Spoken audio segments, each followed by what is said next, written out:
All right, here we go. Last lesson of the year. Lesson 8, solving polynomial equations. When we were doing these earlier this semester, we were kind of relying on our graphing calculator. Since I don't know if everyone has access to a graphing calculator, what I'm going to do with this lesson is we're going to solve this polynomial equation, but I'm going to give you one of the roots. What we did earlier this semester was we plugged this into y equals, and then we graphed it, and then we found a spot where we thought it was crossing the x-axis. So here's the graph of this. And again, I'm not sure everybody has a graphing calculator, and you won't need it for this, but I just want to show you what the graph looks like. So it looks like we got 3 spots where it crosses. Well, all we had to do is pick one of those spots and use synthetic division. So here's what I'm going to do. I'm going to give you one of those spots where it crosses. So I'm going to give us x equal 5, and if you look over here at the graph, it looks like it's crossing maybe, I think this is at 5 here. So it looks like it's crossing x equal 5. So I'm going to give you one of those. From there, how we solved it is we used synthetic division. So if we know one of the roots is at 5, one of the spots it's crossing, I'm going to start with my synthetic division using 5. Then I got my coefficients, x cubed is 1, x squared is negative 11, x is 23, and my constant 35. Remember, we skip a space, draw a line, bring down the first coefficient, we multiply, then we add down. So that's negative 6. Then we multiply again, that's negative 30. We add down, that's negative 7. We multiply, we get negative 35. We add down and we get 0. So that's what we're looking for. If we get a remainder of 0, then we know x equal 5 is one of the roots. That's one of the spots where it's crossing the x-axis. From here, to find the other 2, because I know there will be other 2 roots because my degree here is 3. So I need 3 roots. So my other 2 are going to come from our result right here. Remember this, when we represent the answer, remainder 0, this is the constant, x coefficient, x squared coefficient. So this ends up as x squared minus 6x minus 7 equals 0. And now you got a quadratic equation to solve. Well, one of the ways we've already talked about here with the lessons that we've done is one way to solve quadratic equations is by factoring. So see if you can factor this. So a times c is negative 7. Factors of negative 7 that would add to negative 6 would be negative 7 times 1. So we know this equation is going to factor into x minus 7, x plus 1.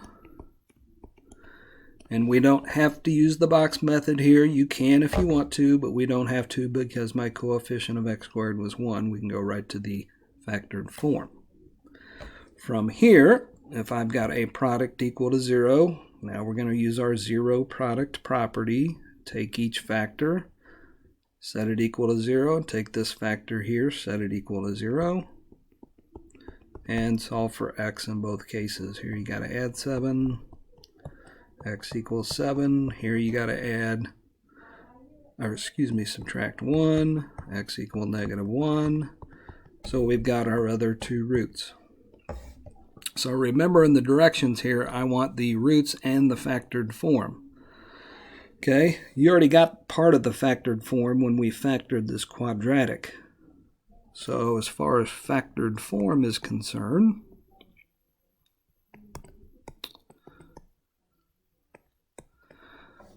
again, there should be 3 factors. Well, we got 2 of the factors here when we factored that quadratic.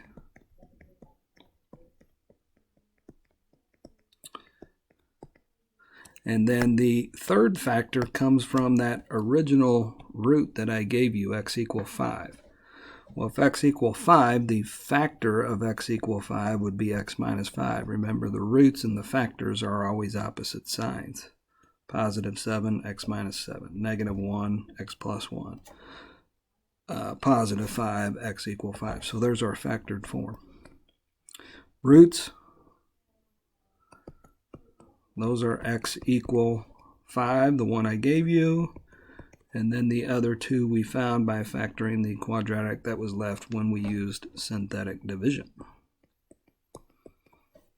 So once we use our synthetic division, we'll then have a quadratic equation to solve. One way to solve them is by factoring.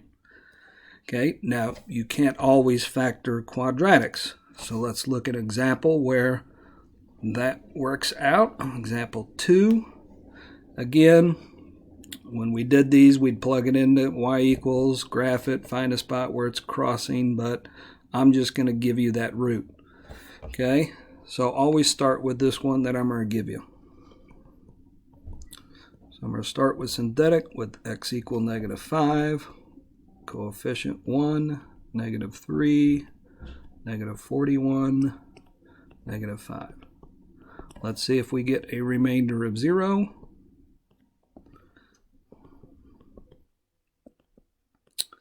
Multiply, add down, multiply, add down. Yes, we get a remainder of 0.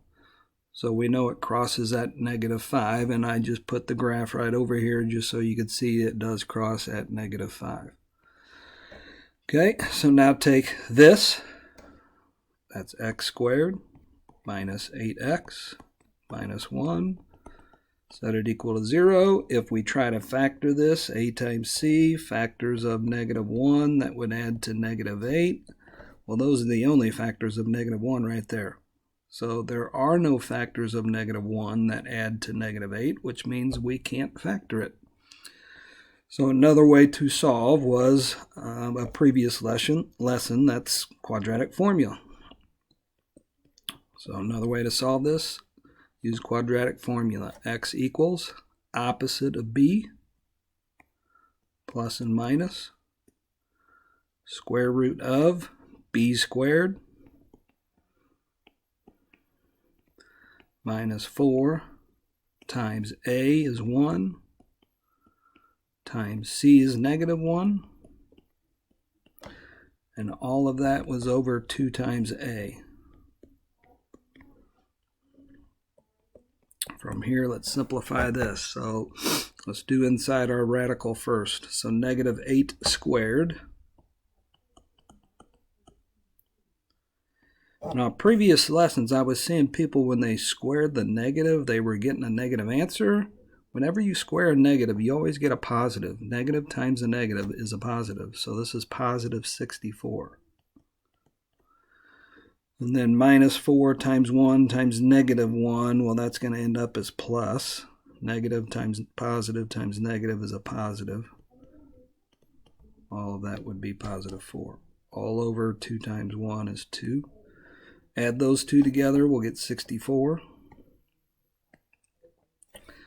So we'll get x equals 64 plus 4 inside, 68.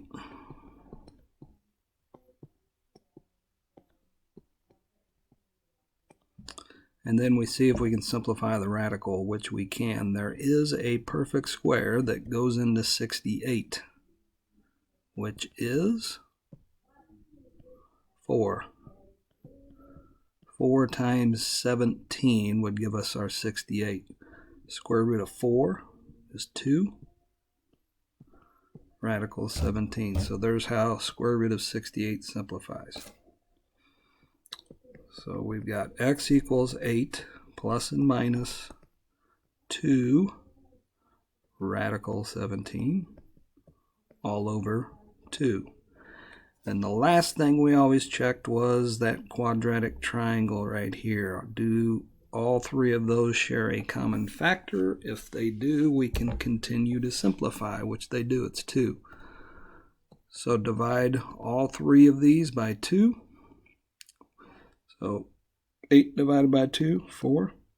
2 divided by 2 is 1 radical 17, or just radical 17.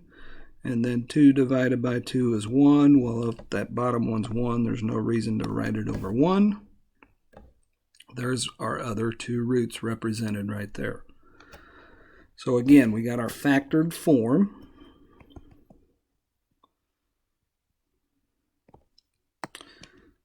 Well, if I could do factored.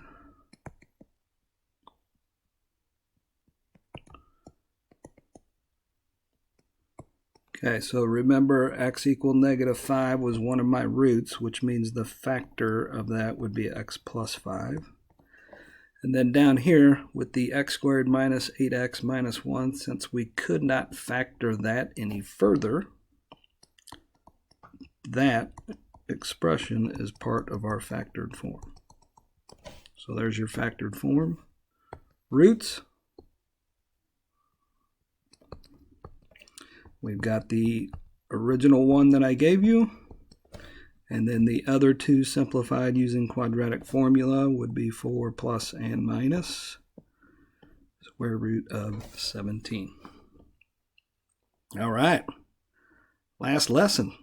You excited? I am. Hey, we'll see you guys.